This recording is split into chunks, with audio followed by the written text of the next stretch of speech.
Այսօր կլսենք ՈՄԱ կազմակերպության հիմնադիր ղեկավար Վովա Վարդանովին, բարևձեզ։ Բարևձեզ։ Խաղաղության փաստաթուղթը համաձայնեցնելը պետք է լիցքաթափեր իրավիճակը։ Մենք հակառակ պատկերն ենք տեսնում։ Հասկանալի է ձեզ ինչու։ Այո, շատ բարձ է։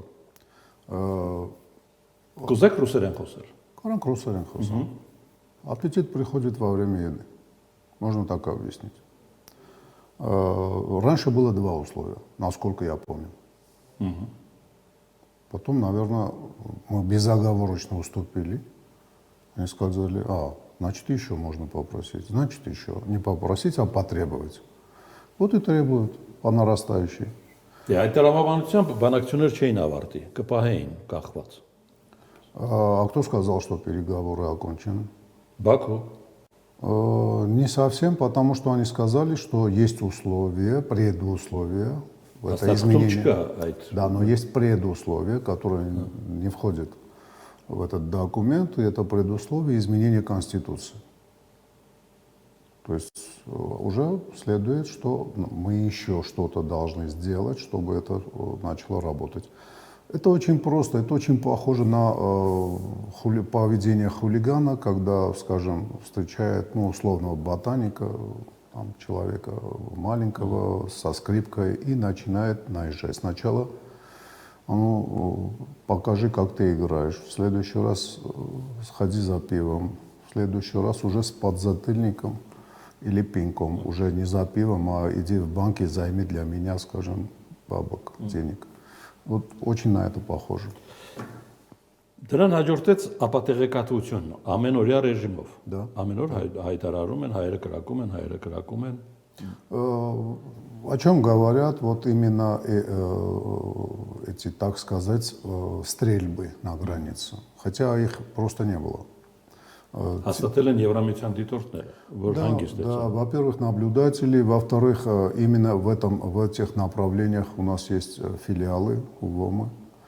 Я постоянно сверяю часы, так сказать, с ними и узнаю, может быть, необходимо мое участие или, скажем, из Еревана собрать людей, послать, скажем, на какие-то инженерные работы, укрепить какую-то линию или еще что-то.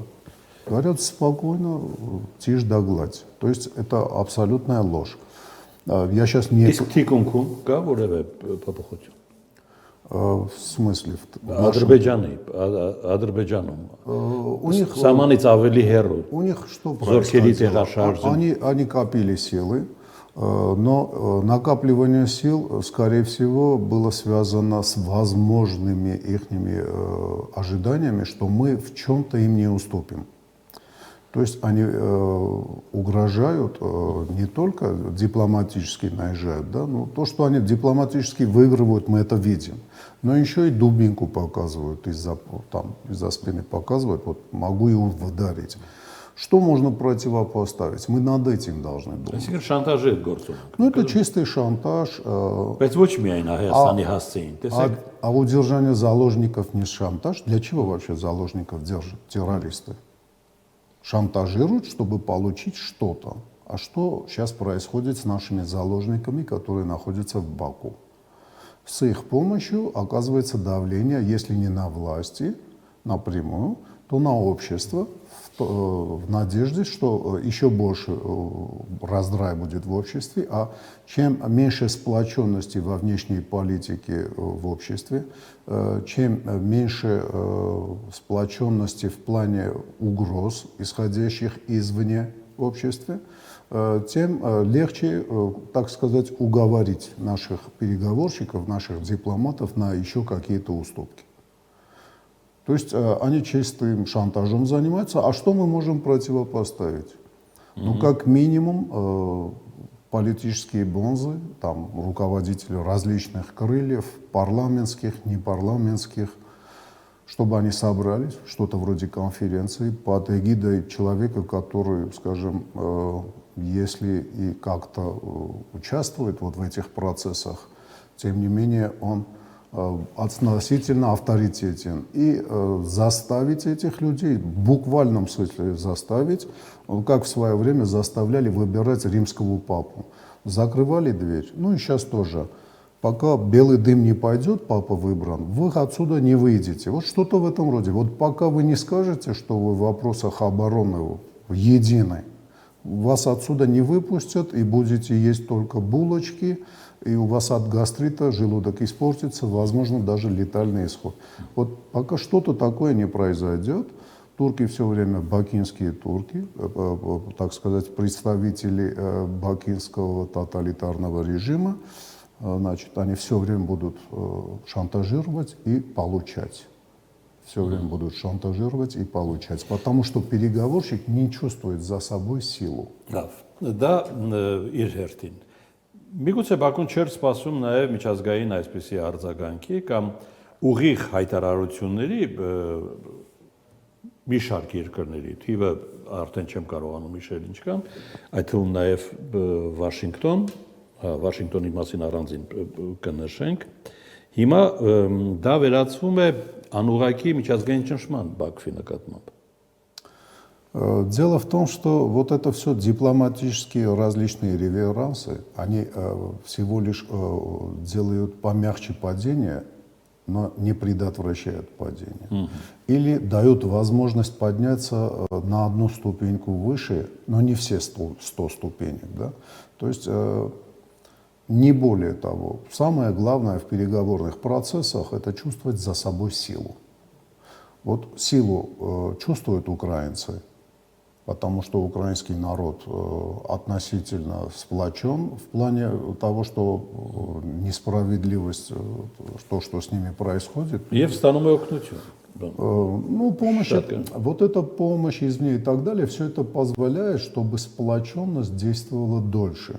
Чтобы дольше можно было стрелять из пулемета, чтобы дольше было выдавать бюджетникам зарплаты и так далее. Но на самом деле сплоченность против оккупантов, фактически эта братоубийственная война, привела к тому, что часть Украины оккупирована.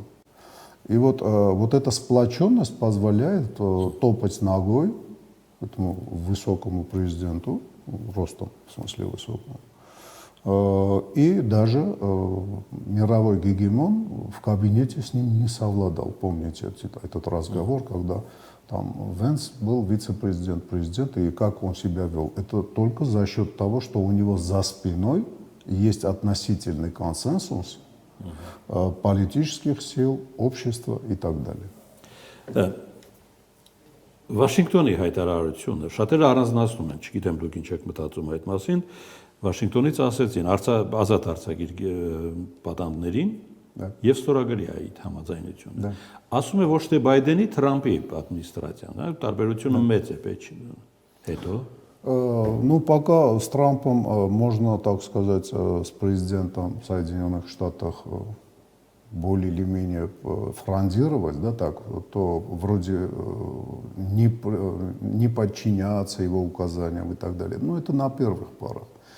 Рано или поздно он войдет в силу, а притом сила Соединенных Штатов пока что абсолютная на планете.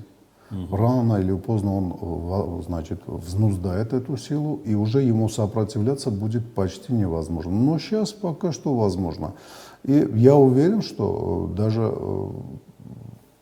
новая администрация Соединенных Штатов пока по-настоящему не разозлится и не начнет бомбить, ну, как, скажем, хуситов тех же, не послушает их никто.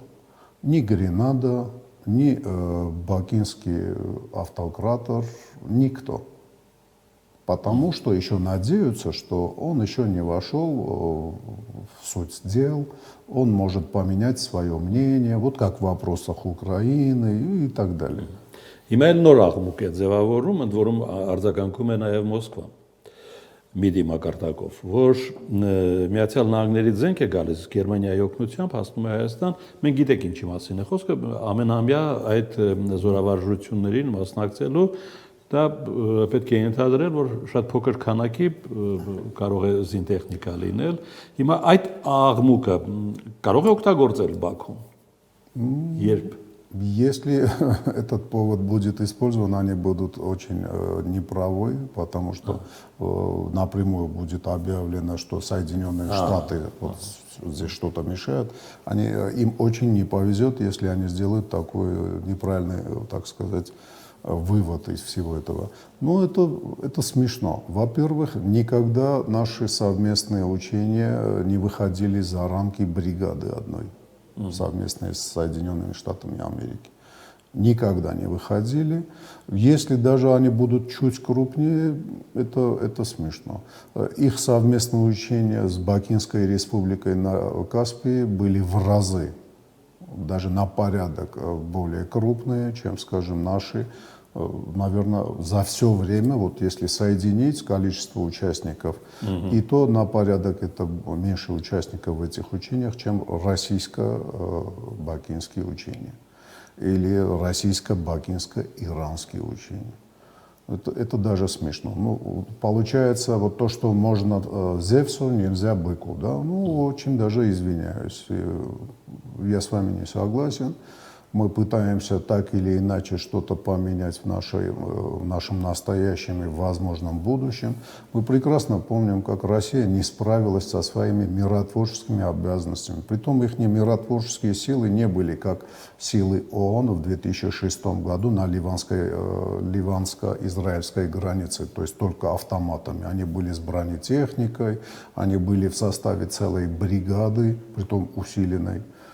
И тем не менее они не справились. То есть мы можем себе, я уж не говорю, что они оплаченные снаряды нам не поставили, мы должны каким-то образом, скажем, компенсировать тот недостаток сил, который появился, дефицит наших возможностей и сил, ввиду того, что Россия или готовилась, или воюет со своим братом.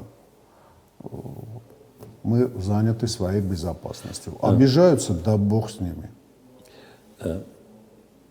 Դեմարկացիա, դելիմիտացիա էլի ոգևորությամբ հայտարարվեց, որ այս է շարունակում են եւ հյուսիսից հարավ են գնում։ Ինչու եմ դա կարևորում, որովհետեւ դա էլ է սառած, չէ՞։ Դա մի փաստ, որ եւ հայկական կողմը ասում է, որ այն տարածքները, որոնք անեքսիայի հետևանքով անցել են Ադրբեջանին եւ ադրբեջանական զինվոր է գտնվում, հենց այդ process-ի ժամանակ այդ խնդիրը կլուծվի։ Ну, во-первых, давайте подумаем именно на эту тему, насколько правы те, кто это говорят. Ведь те села, которые были в нейтральной полосе, это Баганы-Сайрум и Ашаги-Аксипара, или исторический Воскепар, или Газаладжи, они были в нейтральной полосе. Мы позволили, чтобы они их, значит, взяли под контроль, придвинули свои позиции к нам и согласились вернуть село Хермлу, которое было полностью под нашим контролем. Не под огневым воздействием, как эти выше названные три села, а полностью под нашим контролем. Мы согласились отодвинуть свои вооруженные силы или позволить им, чтобы они придвинулись к нам поближе. Но ведь именно там же, вот именно там, где мы отодвинули свои, ну, я не знаю, если бы была карта, легче было все это объяснить. Село Беркабер, бывшее Джогаз, рядом с Джогазским водохранилищем или Беркаберским водохранилищем, прямо напротив Газалхаджи, она находилась в нейтралке. И выше Беркабера, не на восток, а на север от Беркабера, земля примерно от 700 до 900 гектаров, которые находятся под их контролем. Уже более 35 лет, аж с 1989 года. А почему, если делимитация вот так идет, вот здесь, значит, Баганы-Сайрум, потом идет Воскепар, потом подходишь к Беркаберу, перескакиваешь через наши земли, здесь делимитацию не делаем и делаем в Газалхаджи. Это говорит о чем? Это очередная уступка, даже не уступка, а выплата шантажисту, так сказать. Вот как бы они нас заловили за чем-то непорядочным, сфотографировали и требуют. И вот мы им выплачиваем. Լավ, նախ առհասարակ այդ խնդիրի լուծումը ռազմական է լինելու, դուք ուրիշ տարբերակ տեսնում եք, թե ոչ։ только военным, но не военное столкновение обязательно в виде войны, а именно накачивание мышц.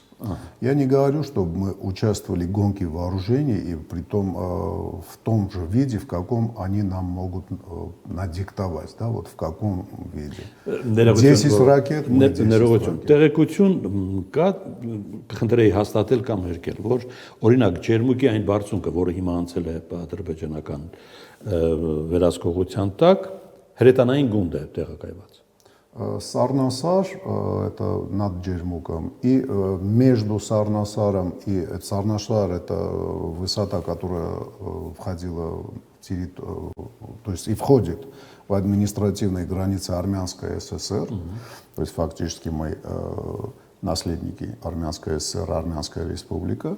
Значит, они ее оккупировали, Варацар, то есть сгоревшая гора, которая между вот Сарнасаром и Джермуком тоже под их контролем.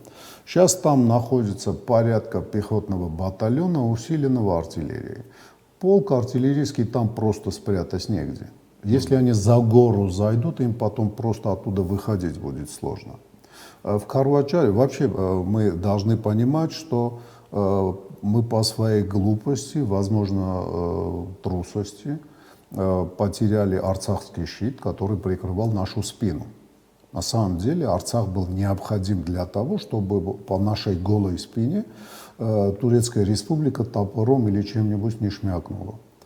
Мы потеряли этот щит, и те от 30 до 45 тысяч военнослужащих Турецкой Прикаспийской республики, которые окружали Арцах, они могут придвинуться к армянским границам. Но они это не сделали полностью. То есть они эшелонировали свои войска, часть осталась в тех же местах, где стояли напротив Арцаха, там же остались. Часть придвинулась к нашим границам, а часть даже отодвинулась. И получается, что у них в случае атакующих действий будет три волны атакующих войск. Что мы можем противопоставить этому?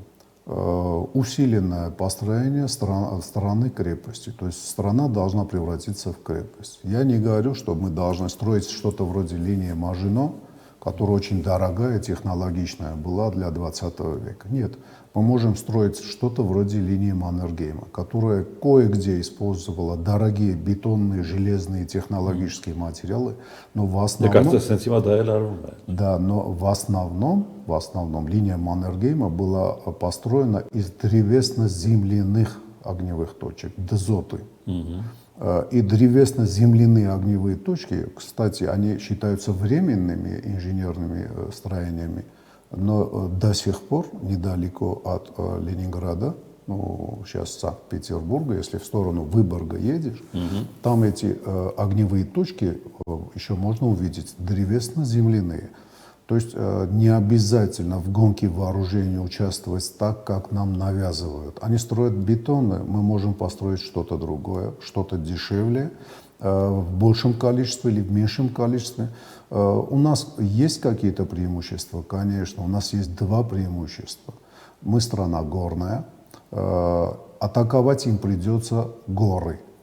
Если мы правильно будем понимать, что такое горы, обязательно введем обязательное изучение даже в школу альпинизма, будем способствовать горному туризму, уже горы нам будут более податливы и более удобным, как театр боевых действий.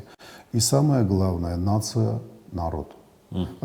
Нация должна сплотиться в армию и превратиться в Азбанак, это нация, армия. Мне когда я такие вещи говорю, между прочим, значит, Совет Безопасности, секретарь Совета Безопасности уже несколько раз объявлял, что вот эта тотальная оборона, ну, я моими словами называю, чтобы было все более понятно, потому что они выражаются более витиевато, более такие грамотные слова используют, которые не совсем понятны народу. Значит, тотальная оборона – это в приоритете армянской внутренней политики построения армянских вооруженных сил. Это нормально, но Все эти темпы меня не устраивают, но они очень, к сожалению, устраивают бакинских руководителей, бакинских аскеров. Нужно как бы социальный заказ оформить, сплотить сообщество и надавить на власти, чтобы они больше тратили на именно построение нации армии, страны превращения в крепость, а не какие-то другие траты делали. За счет долгов внешних или за счет бюджетных средств, неважно. Այսքան, շնորհակալություն որ եկաք։ Վովա Վարդանով, ՈՄԱ կազմակերպության հիմնադիր ղեկավար